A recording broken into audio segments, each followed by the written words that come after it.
Viewers, आज आपके सामने एक और नए टॉपिक के ऊपर बात करेंगे।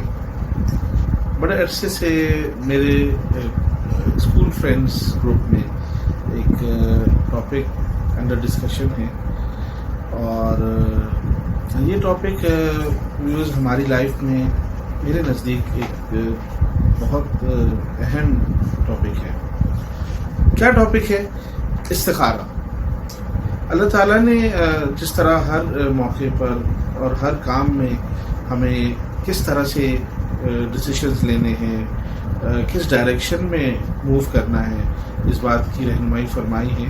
तो इसी चीज़ से रिलेटेड एक ऐसा अमल हमें अता फरमाया है कि जिसके ज़रिए हम अल्लाह रब्बुल इज़्ज़त से अपने डिसीशन, अपने डायरेक्शन को डिसाइड करने के बारे में मशवरा ले सकते हैं। मैं अपने उस्ताद मोहतरम मरहूम मुफ्ती ज़रवली ख़ान साहब की तरबियत के मुताबिक जो उन्होंने हमें सिखाया, बताया, आपके सामने आज कुछ बातें खिदमत में आपकी पेश करूँगा। सबसे पहली बात हमसे ये फरमाया करते थे कि अल्लाह के प्यारे नबी सल्लल्लाहु अलैहि वसल्लम ने सहाबा कराम को इस्तिखारा ऐसे तालीम फरमाया जैसे किसी कुरान की किसी आयत को आप तालीम फरमाया करते, जिससे ये बात का अंदाज़ा होता है कि इस्तिखारा एक बहुत अहम चीज़ है और उसको बहुत अहमियत के साथ अल्लाह के प्यारे नबी ने सहाबा को सिखाया। आज की ज़िंदगी में इस बात का अंदाज़ा होता है कि हर रोज़ मुख्तलिफ़ मामलात के अंदर हम किस हद तक कंफ्यूज अपने आप को महसूस करते हैं, फ्रस्ट्रेटेड महसूस करते हैं। और अगर हमारे पास ये अहम टूल आ जाए कि हम अल्लाह रब्बुल इज़्ज़त के सामने अपना वो इशू पेश कर दें और आपसे इसका मशवरा तलब कर लें, तो हमें मेंटली भी इस बात का एक इत्मीनान महसूस होता है और हम अपने डेली रूटीन में भी एक कॉन्फिडेंस किसी फीलिंग महसूस करते हैं। तो अब आगे चले, उन्होंने हमें इस तरह से बताया कि इस्तिखारा जो सुन्नत तरीक़ा है वो 2 रकात नमाज अदा की जाए और जो सुन्नत हदीस के मुताबिक दुआ है उसको पढ़ा जाए। और उन्होंने हमें ये भी बताया कि इस्तिखारा जब किसी काम को करने की सोच जहन में आती है, बिल्कुल ही बिगिनिंग के अंदर, उसी वक्त से किया जाए ताकि उसके तमाम मराहिल, जो उसके तमाम स्टेजेस है, स्टेप्स हैं, वो ऐसे हों जो कि आपके लिए, आपके कारोबार, आपकी माल दौलत, आपके रहन सहन और आपकी जितनी ज़िंदगी है उसके लिए आफियत के साथ पूरे हों।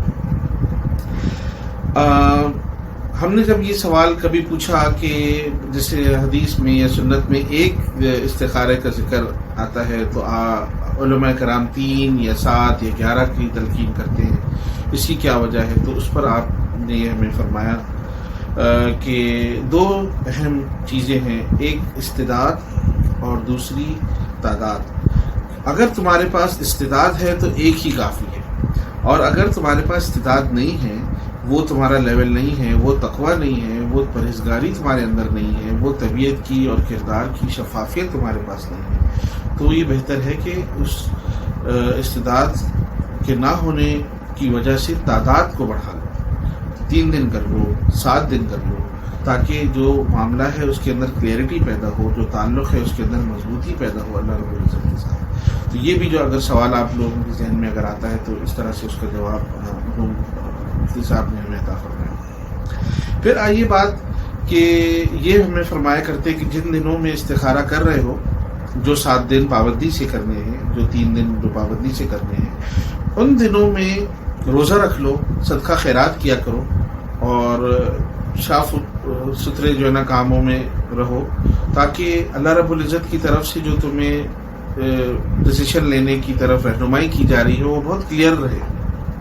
ज़रूरी नहीं है कि हमेशा कोई ख्वाब आए या इस तरह की कोई और बहुत ही ज़्यादा वाज़ेह चीज़ पेश आए।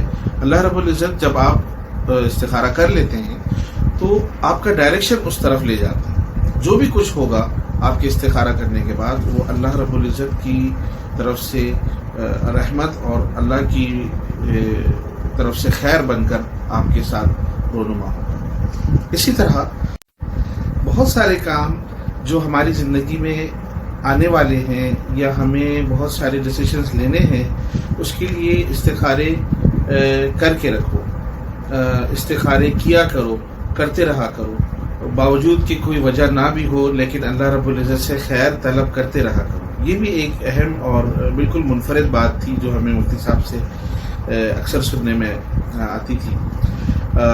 تو ویورز، آپ سے یہ درخواست ہے کہ اپنی زندگی میں کوئی بھی ڈیسیشن آپ نے لینا ہو، کوئی بھی کام آپ نے کرنا ہو، تو ضرور کم از کم 3 دن کے جو ہے نا استخارہ کر لیا کریں، اللہ رب العزت سے مشورہ لے لیا کریں۔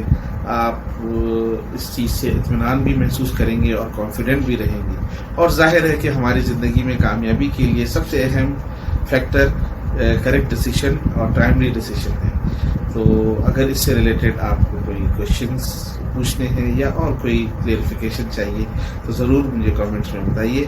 Viewers, take my advice, hold it in your life and share it with others. Thank you.